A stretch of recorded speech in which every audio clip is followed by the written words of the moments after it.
Motor skuter starting tu bergegar dekat bahagian CVT. Lepas tu bila dah bawa, okey pula. Ini banyak jin punya motor. Apa punca ni ramai kena. Masalah bergegar ni korang user skuter wajib kena. Memang tak boleh lari kalau korang tak jaga servis CVT korang ni. Servis CVT ni murah je kalau kat Dana Garage. RM65 je siap regris apa semua tau. Tak tahu kenapa korang malas buat. So apa punca kalau motor kau starting tu bergegar, lepas tu elok pula jalan macam biasa. Dia banyak punca tapi biasanya memang confirm bagi CVT lah. So ada time kau punya clip pin kat dalam ni grease dah habis, so dia buka terlambat berbunyi juga.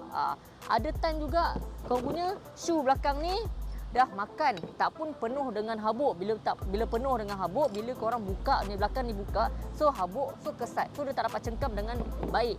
Kadang shoe korang ni memakan pun tak pun dah tak cengkam, dah keras terlampau lama pun berjadi punca juga. Semua tu berpunca pada apa? Habuk juga.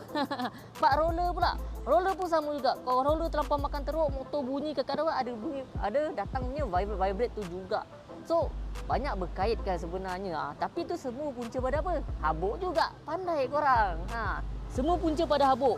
Habuk banyak maka kasarlah geseran yang dihasilkan. Bila kasar haba terhasil, bila haba terhasil, so permukaan besi dan getah ni apa semua ni akan makan. So semua cepat rosak jahanam. Sebab tu jangan malas servis CVT. Servis CVT murah.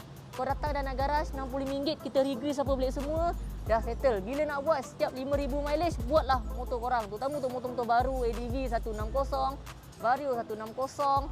Lagi manja. Tak percaya?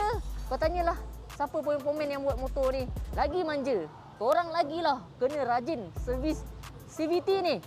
Mana user ADV 160, Vario 160 ke, CVT jaga. Banyak datang kat bengkel aku benda masalah yang sama bagi yang CVT ni.